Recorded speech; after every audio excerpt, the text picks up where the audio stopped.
What's going on, everybody? And welcome back to a new video. And today I'm, of course, joined by Dylan. And today we got a lot to discuss. About what's been going on these past couple week or the past week. But before that, make sure, as always, to leave a like, subscribe, and comment. So yeah, let's get into it. Um, so the Green Bay Packers have some big time coaching decisions that were made. The first one was firing Sean Menenga, who was the special teams coordinator the last two seasons when Matt LaFleur hired him in 2019. Safe to say the special teams has been awful. Very bad. Yeah. So bad that I call them the special needs team because we couldn't really do anything. But it looks like we already promoted a new guy. We promoted Maurice Drayton to special teams coordinator. He hopefully is a lot better. Yeah. Now obviously special teams isn't like the most important position, but like when you are dead or near the bottom in special teams, that's really bad. Because let's say you get momentum on, like, let's say the defense stops or gets a big time stop, and then the special teams gives up a big time return, momentum dropped, and that happened a lot. So yeah,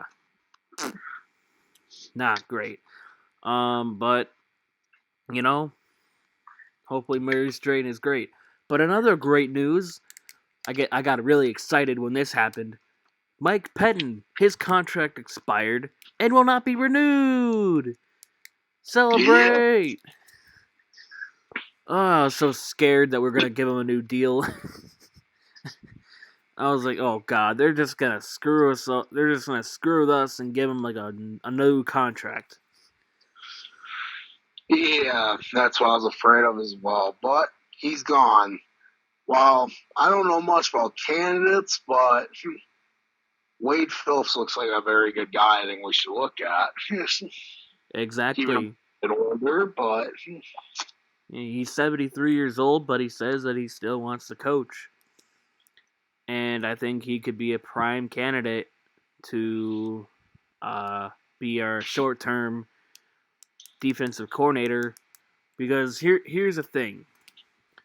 So when he was the DC of the Rams for a little bit during their era of going to the Super Bowl and all that. And when they traded for Dante Fowler Jr., Dante Fowler Jr. was the third overall pick by the Jaguars. He didn't really do much in the 2.5 seasons he was there. Total just 14 sacks in the the 2.5 seasons he was there, which is not good at all for a third overall pick. But then actually no, this is 2018 they traded for him. My bad, not 2019. 2018 they traded for him, trying to up their team for a Super Bowl run, and then in limited action he got 2 sacks in like 7 games. But then the following season in 2019, on a contract year, he got 11.5 sacks under Wade Phillips. Now, why am I bringing Dante Fowler Jr. up? Because I think Wade Phillips is exactly the guy that Rashawn Gary needs for his development.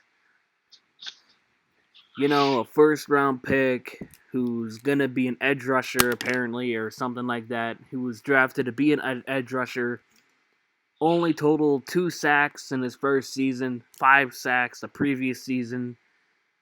Maybe under Wade Phillips, he could develop to be like a 10 to 11 sacks season. You know? I think it'd be really good for Rashawn Gary's development if Wade Phillips would be there. And also, he's got a Hall of Fame track record. I mean, look at his freaking resume. I sent it to you earlier, but look how many great guys he's helped coach. including that Denver Broncos team that won the Super Bowl in, what was that, 2015? Yeah. He was their defensive coordinator, and they had insane defense. I think the Panthers were even the number one offense that year too, and they basically shut him down. He knows what he's doing, that's for sure. Yeah, exactly. That's why I want him. At first, I was like, I thought he retired, but then I saw an article where he wanted to continue to coach. And I'm like, okay, I'll do it. I'll definitely take him on. And then his job with the Rams, he did a very good job against the Patriots too. Him at their coordinator was a huge part why they had a chance to beat the Patriots that year in the Super Bowl. Of course, they didn't win, but they were close. That wasn't on them though, or the defense. It was more on the offense, and yeah. And Goff, the guy who actually just got traded now. We'll get into that a little bit. Yeah. But yeah, definitely Wade Phillips. Is it realistic? Maybe.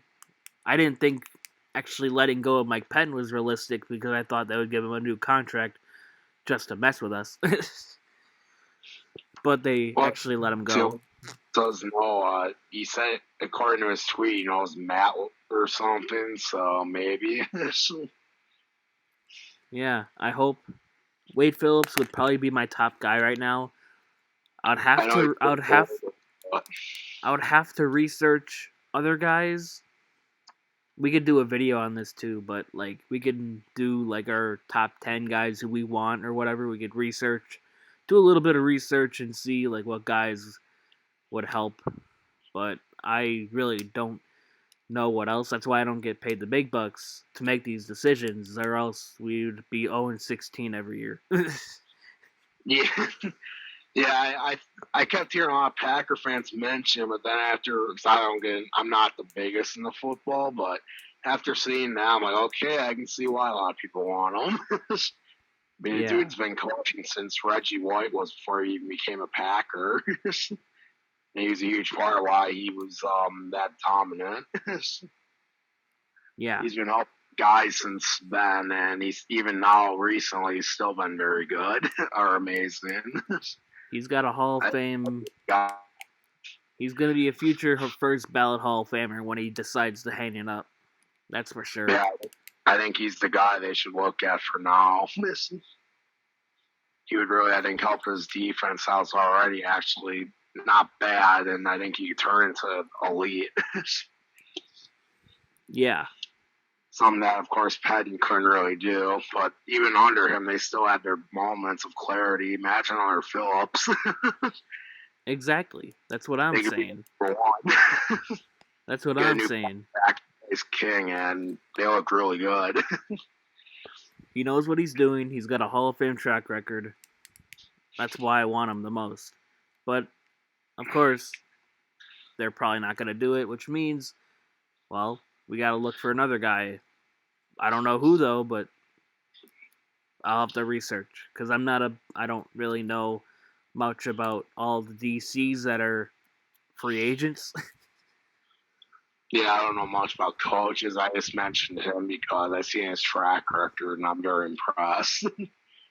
Yeah. And he'd really help out the Packers right now where we're at. Speaking of the Jared Goff got traded today, if you guys didn't know. Jared Goff traded along with 2 first-round picks and a third-round pick to the Detroit Lions in exchange for Matthew Stafford. So, yeah, my first initial reactions were, what a haul. What a haul for the Lions to be doing that. You know, they get 2 first-round picks and a third, plus a quarterback, when healthy, could actually be kind of decent. So you get a replacement, 2 first-round picks, and a mid-round pick. That's not a bad haul. But then when you mention it, they're going to ruin the picks. They're Detroit. They had Sanders, they had Calvin Johnson, and they also had, of course, Stafford just now. All really good talents, and they wasted them. Yeah, and here's another fun fact. The Rams inherit the 2 years, $43 million remaining on Matthew Stafford's contract. The Lions will carry a $17.8 million dead cap hit in 2021. The Lions inherit 4 years, $106.6 million remaining on Jared Goff's contract. The Rams will carry a $22.2 million dead cap hit in 2021. For the Rams, that's not good, despite the them having already a lot of a dead cap money from previous releases, but we're not going to get into that.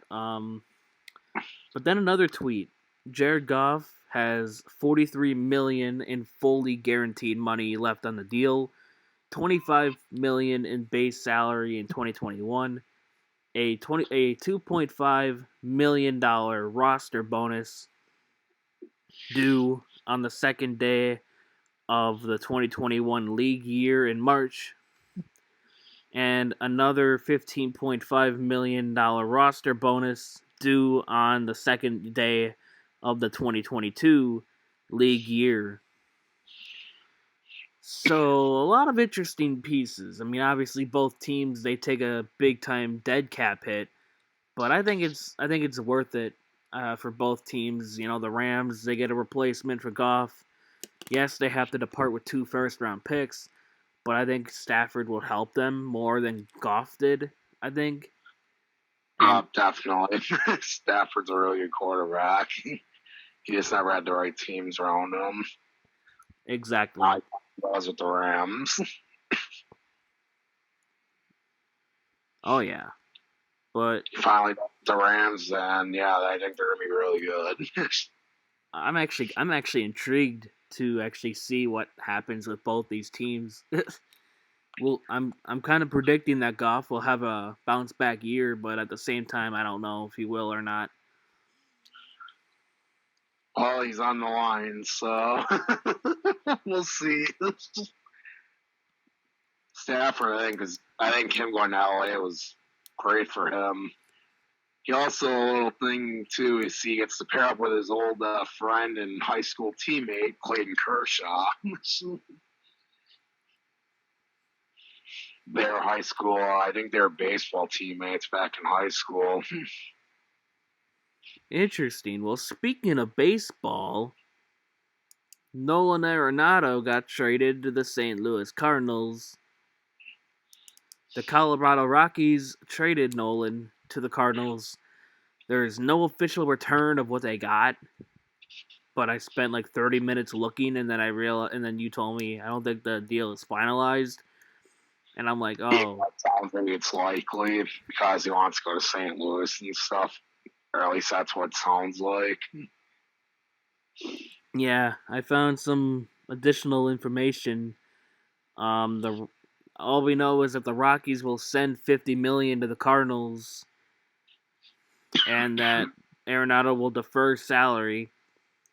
The deal reportedly could take days to complete, as it's pending approval by Arenado, MLB, and the Players Association, as well as physicals. Definitely an interesting trade, that's for sure. Rosenthal reported that Arenado will retain his ability to opt out of his contract after the 2021 season, gain a second opt-out for 2022, and retain his no-trade clause with the Cardinals if the move goes through. So, and then also, MLB Network's John Heyman reported later Friday that Arenado will receive an additional year on his contract at $15 million in exchange for waiving his no-trade clause in exchange for a move to St. Louis. The added season means Arenado will now be owed $214 million through the 2027 season, and he signed a 8-year, $260 million contract extension with Colorado February in 2019.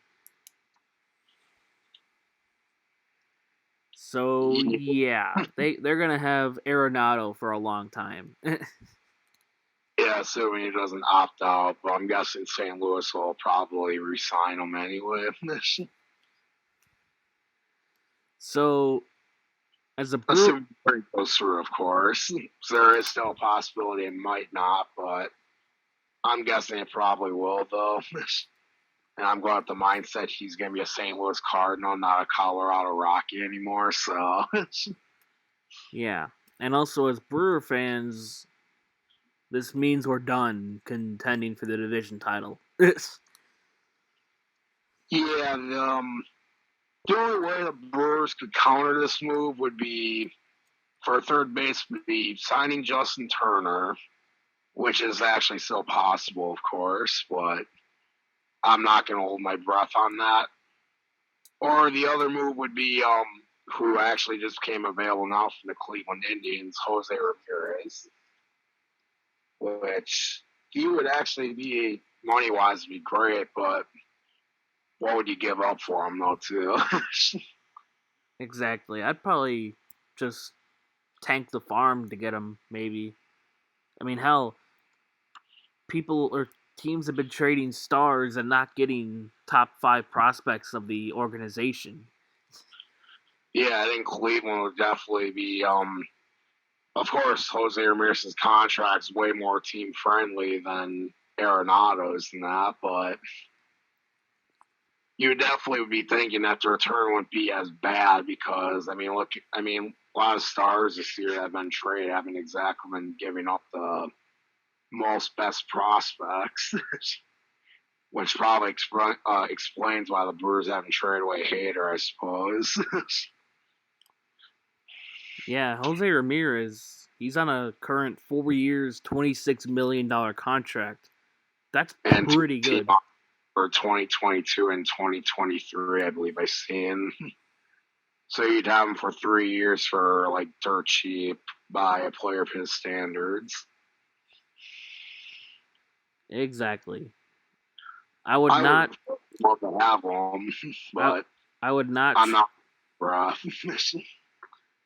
I wouldn't trade him, or I wouldn't trade Corbin Burns or Woodruff for him, as I've seen people would actually want to do that. Some Brewer fans, yeah. I'd probably look to trade maybe like I didn't even would want to take Hader, actually. I don't think they would trade for Hader at this moment.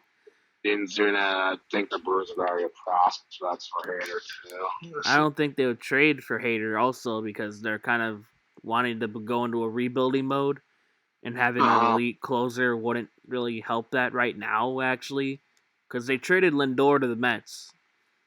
So they're just trying to do the prospects, trying to get prospects. But yeah, he will be an unrestricted free agent in 2024.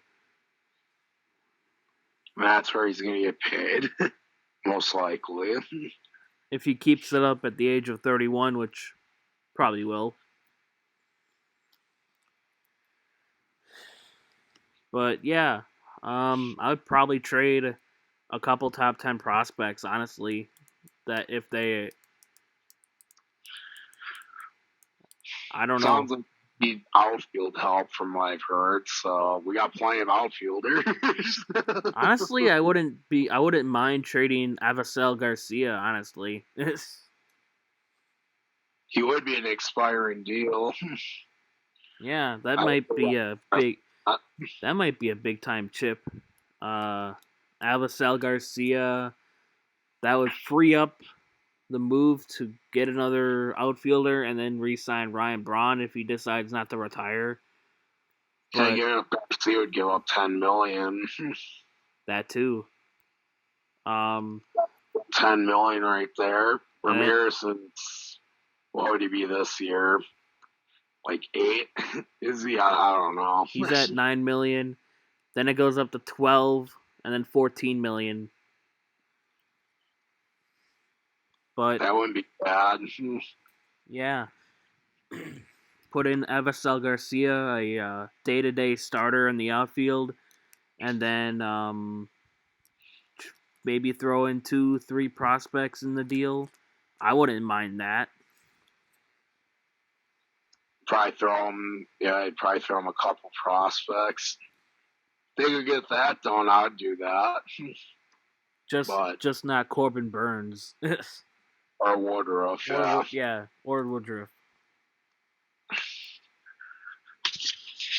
But that definitely could be a realistic possibility, because if you're the Indians and you want to get rid of Ramirez, you get an expiring deal, and also a guy that if Garcia performs well for the Indians, you can also trade him to get more prospects too if you wanted, So that'd be more prospects added to your wall along with the return you got. Also, Garcia's not, I don't think, that old either, so you can maybe be a piece for them too in the future. I think he's like 27, 28, I think. I'm going to have to look that up. Not that old, so I don't know. There is a possibility, of course, but I don't know what it'd be, and I don't even know if the Brewers be interested, because honestly, I don't know. Well, Avasel Garcia is actually 29 years old. Oh yeah, I forgot. We could trade Omar Narvaez too. I feel like the Brewers are going to try to keep him and hope he bounces back. That's what they're hoping for, is my guess. And he's a lefty, and they love that.